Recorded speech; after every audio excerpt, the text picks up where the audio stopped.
आज के इस संबोधन कार्यक्रम में आए सभी गौरव सेनानियों का मैं अभिनंदन करता हूं। मैं यहां पे आपको मेन रूप से बिंदुओं के बारे में बताऊंगा। उससे पहले हमें यह जानना पड़ेगा कि एक जब पूर्व सैनिक सेवानिवृत्त होता है तो उसको सेवा से सेवानिवृत्त क्यों किया जाता है? उसको जबरदस्ती किया जाता है।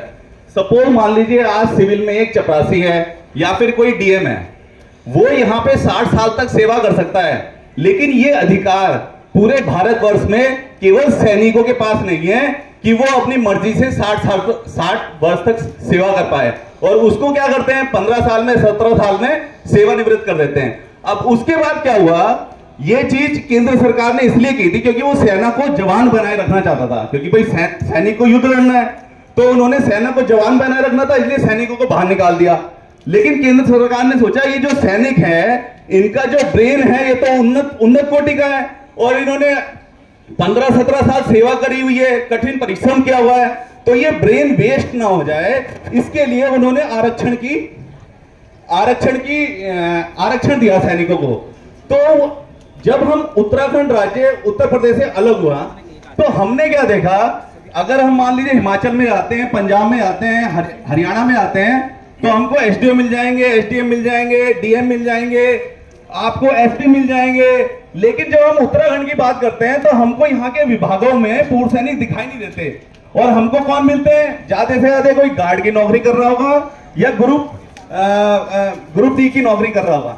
तो जब हमने आंकड़े जुटाए तो वो आंकड़े जो थे बहुत हैरान करने वाले थे, वो मैं आपके सामने प्रस्तुत कर रहा हूं। पूरे भारतवर्ष में 28 राज्य हैं और 8 यूनियन टेरिटरी हैं, लेकिन उत्तराखंड राज्य जो है पूरे भारतवर्ष में सेकंड नंबर पे पूर्व सैनिक मतलब सैनिक देता है। नंबर 1 पर हिमाचल है, नंबर 2 पे उत्तराखंड है, नंबर 3 पे पंजाब है, इसके बाद बाकी सब राज्य हैं। लेकिन जब आरक्षण देने की बात आती है तो उत्तराखंड भारत के निचले 5 पायदानों में है, मतलब टॉप के 5 में भी नहीं है। जो टॉप के 5 है वो मैं आपको इस प्रकार बताता हूं। हिमाचल जो आरक्षण देता है वो group A, group B, group C, group D चारों में 15% का आरक्षण देता है। पंजाब 13% देता है, कर्नाटक 10% देता है, हरियाणा 15% देता है, राजस्थान 15% देता है, चंडीगढ़ 13% देता है, मध्य प्रदेश 10 से 20% देता है, पुदुचेरी 10 से 20% देता है, तमिलनाडु 10% देता है।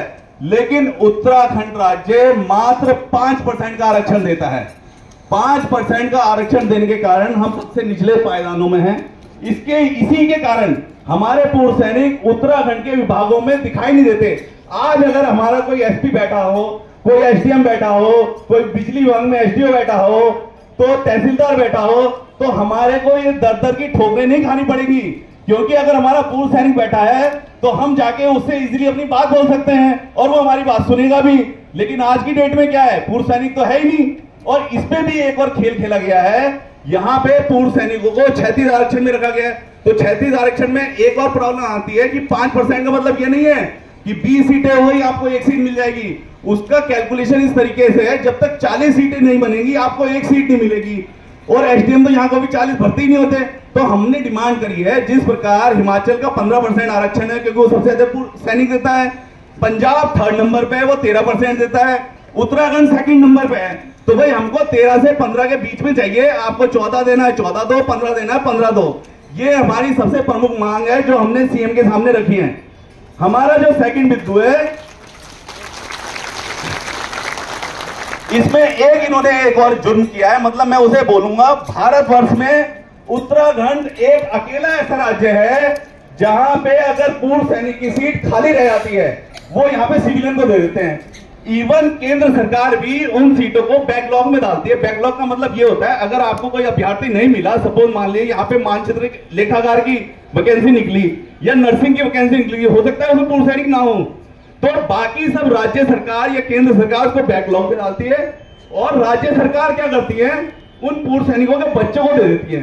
सपोज हो सकता है किसी पूर्व सैनिक की बिटिया ने नर्सिंग कर रखी हो, उसके बेटे ने एमबीए कर रखा हो, लेकिन यहाँ पे क्या करते हैं उत्तराखंड में, इस तरीके की कोई भी पोस्ट अगर कोई पूर्व सैनिक के लिए निकली, जैसे अभी जेई इलेक्ट्रिकल में 10 पोस्टें निकली थी, उसमें 2 केवल पूर्व सैनिकों के पास गई और बाकी की 8 पोस्टें हमारी खाली रह गई और वो बाद में सिविलियन को दे दी जाती है। तो हमने क्या किया, हमने लोक सेवा आयोग में एक आरटीआई लगाई। हमने कहा कि ये क्यों दी जाती है जब केंद्र सरकार ने इसके लिए रूल डिफाइन कर रखा है। तो वो बोलती हैं पुनीता वाजपेयी मैडम, लोक सेवा आयोग की उप सचिव, वो कहती हैं उत्तराखंड राज्य जब अलग हुआ तो इसको लेके यहाँ पे कोई नियम नहीं बना, तो अगर नियम नहीं बना तो हम इसको पूर्व सैनिकों के बच्चों को या पूर्व सैनिकों को लिए दोबारा से बैकलॉग में नहीं रख सकते और हम इसको सिविलियंस को दे देते। हमने कहा मैडम आप इस रूल में बदलाव लाइए। तो उनका कहना यह है कि मैं तो लोक सेवा आयोग में नियम नहीं बना सकती हूं, आपको इसके लिए राज्य सरकार के पास जाना पड़ेगा। अंततः हमने इस बिंदु को भी सीएम के सामने रखा है और यह भी हमारी प्रमुख मांगों में से है।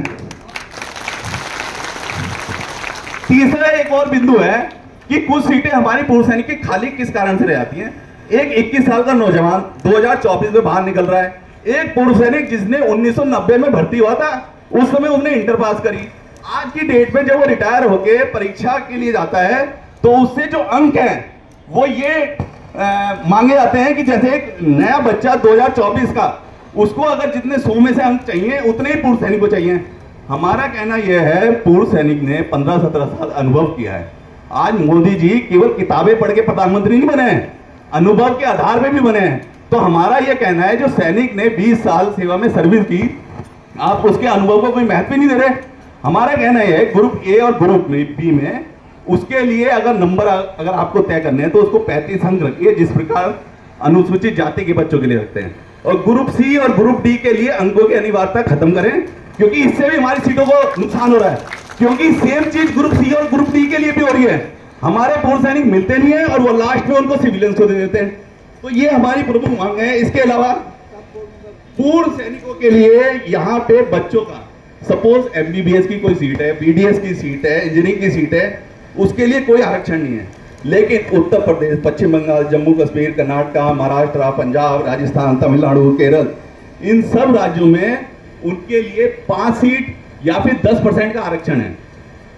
हम कहते हैं उत्तराखंड को आप सैनिक बहुल्य राज्य बोलते हो, ये सैनिक प्रदेश है, और राज्य सैनिक बोर्ड बोलता है कि 16% परिवार पूर्व सैनिक परिवार हैं। अगर इसमें सैनिक जो इस समय सेवारत हैं उनको भी जोड़ दिया जाए तो लगभग 25% परिवार हैं। 25% का मतलब ये समझो 1/4, तो इसका मतलब हर एक चीज में हमारा 1/4 का हिस्सा है। लेकिन ये यहाँ पे कुछ नहीं दे रहे हैं पूर्व सैनिकों को और गुमराह कर रहे हैं इस चीज को लेके। ये भी हमारा बिंदु है कि इन समय भी इनको आरक्षण मिलना चाहिए। एक और यहाँ पे पूर्व सैनिकों का राशन की दुकानों में 8% का आरक्षण था। हमने एक डिमांड करी, एक 8% का आरक्षण था पूर्व सैनिकों के लिए। तो हमने ये जानना चाहा कि ये 8% ये 8% का आरक्षण मिलता है कि नहीं। हमने एक आरटीआई लगाई, हरिद्वार में 605 दुकानें थी और उसमें पूर्व सैनिकों की 2 दुकानें हमको आरटीआई में जानकारी मिली। हमने कहा 8% का मतलब तो 48 हुआ, क्योंकि 8/48। तो हमने फिर उसके लिए अपील में गए तो हमें मालूम पड़ा कि उन्होंने पूर्व सैनिक के साइड में एक विकलांग का डंडा लगा के विकलांग लिख दिया सन 2014 में। हमारा विकलांगों से ऐतराज नहीं है, उनको आप 50% दें, लेकिन पूर्व सैनिकों के कोटे से क्यों दिया गया 8% जो पूर्व सैनिकों का था। हमारा कहना यह है कि पूर्व सैनिकों को 8 नहीं, आपको तो 50% देना चाहिए। आज मोदी जी सबसे ज्यादा बोलते हैं लाभार्थी योजना, हम कहते हैं पूर्व सैनिक कुछ भी कर लेगा, भ्रष्टाचार नहीं करेगा। और आपको पता है किसी ना किसी गांव में, किसी ना किसी वार्ड में राशन डीलर दलाली कर रहा है और लाभार्थी की योजना में भ्रष्टाचार कर रहा है। एटलीस्ट ये राशन डीलर अगर पूर्व सैनिक बनेंगे तो भ्रष्टाचार तो नहीं करेंगे। इसके साथ ही एक हमने और डिमांड करी है कि जैसे यहाँ पे दुकान आवंटन, मकान आवंटन, खनन के पट्टे, शराब की दुकानें, इनमें भी पूर्व सैनिकों को कोटा नहीं दिया था, बल्कि हिमाचल, कर्नाटक, राजस्थान इन सब में दिया था। तो हमारी डिमांड यह है कि इस तरीके का कोई भी आवंटन उत्तराखंड में होता है उसमें पूर्व सैनिक को 10% का आरक्षण दिया जाए। उत्तराखंड राज्य को सैनिक राज्य बोलते हैं। यहाँ पे पूर्व सैनिक रिटायर होकर आता है और अपनी सारी पूंजी एक प्लॉट को खरीदने में लगा देता है। हमारा सरकार से निवेदन है हर एक तहसील स्तर पर एक सैनिक कॉलोनी बनाई जाए, जहां पे उसको कम दर से प्लॉट दिए जाए और वो सैनिक कॉलोनी पूरी की पूरी सैनिक परिवारों के लिए हो। पहली चीज, उसमें ऐसा ना हो कि भाई अधिकारियों को 50% दिया, अगर उनकी 2% प्रतिनिधित्व रखते हैं तो 2% दे दिया जाए। नहीं तो हमारा कहना यह है कि हर एक तहसील स्तर पे सैनिक कॉलोनी हमारे को दी जाए। हमारा बड़ा भाई उत्तर प्रदेश, उन वहां के मुख्यमंत्री योगी जी, उनका सैनिकों के से विशेष लगाव है। उन्होंने एक वर्ष 2018 में उन्होंने क्या बोला कि पूर्व सैनिक अगर यहाँ पे कोई भी रजिस्ट्री कराता है किसी प्लॉट की, वो 100 रुपए के स्टाम्प पे होगी। उत्तराखंड जो सैनिक राज्य बोलता है वो हमसे 2.5% की स्टाम्प ड्यूटी लेता है। हम मान लो 20 लाख का प्लॉट खरीदते हैं और करीब उसमें हम 40-50 हजार रुपए रजिस्ट्री शुल्क में दे देते हैं। हमारा निवेदन यह है, जब उत्तर प्रदेश सैनिकों को यह रियायत दे रहा है कि उनसे स्टाम्प शुल्क और रजिस्ट्री शुल्क नहीं ले रहा, तो हमारा कहना यह है यही व्यवस्था उत्तराखंड में भी लागू की जाए और पूर्व सैनिक अगर कोई भी प्लॉट खरीदता है तो उससे किसी भी तरीके का रजिस्ट्री शुल्क और स्टाम्प शुल्क ना लिया जाए। इसी प्रकार एक हमने डिमांड करी, हमें पता है कि राज्य सरकार सारे पूर्व सैनिकों को दोबारा से सेवा में नहीं रख सकती। इसी कारण उत्तराखंड में उपनल संस्था बनाई गई। उपनल संस्था में इतना भ्रष्टाचार हुआ, उसमें चाहे राजनेता संलिप्त हो चाहे अधिकारी संलिप्त हो, उन्होंने करीब 60% सीट हमारी सिविलियंस को दे दी गई। हमने जब आरटीआई लगाई तो मालूम पड़ा अगर वहां पे आज की डेट में 20,000 आदमी उपनल में काम कर रहा है तो उसमें 13 से 14,000 सिविलियंस काम कर रहे हैं। तो हमने मुख्यमंत्री के सामने ये डिमांड रखी है कि इन 13 से 14,000 जो सिविलियन हैं इनको क्रमवार तरीके से निकाला जाए और इनके बदले वापस वो 13 से 14,000 सीटों पे पूर्व सैनिकों को रखा जाए, जिससे हमारा पूर्व सैनिक बेरोजगार ना रहे।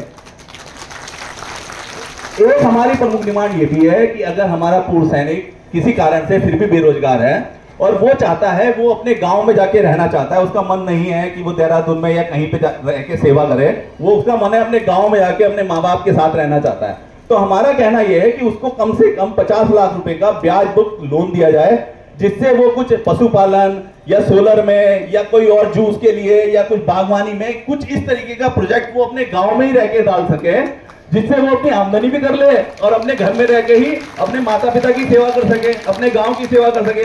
तो इसी प्रकार ये जो हमारे बिंदु हैं, हमारी डिमांड ये है कि हम इन बिंदुओं को लेके जब तक ये मुख्यमंत्री इन बिंदुओं पे सहमति नहीं देंगे, हम इसके लिए लड़ाई लड़ते रहेंगे। जय हिंद, जय उत्तराखंड।